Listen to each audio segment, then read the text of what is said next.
Hello everyone, today we are going to learn basic ibispaintx tutorial how to change color. So for example, I will create simple sketch. Okay, you can click at these icons and then I will use the circle tools.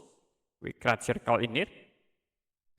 Now if you want to set color, you can use the bucket tools. Click at these icons to change the color.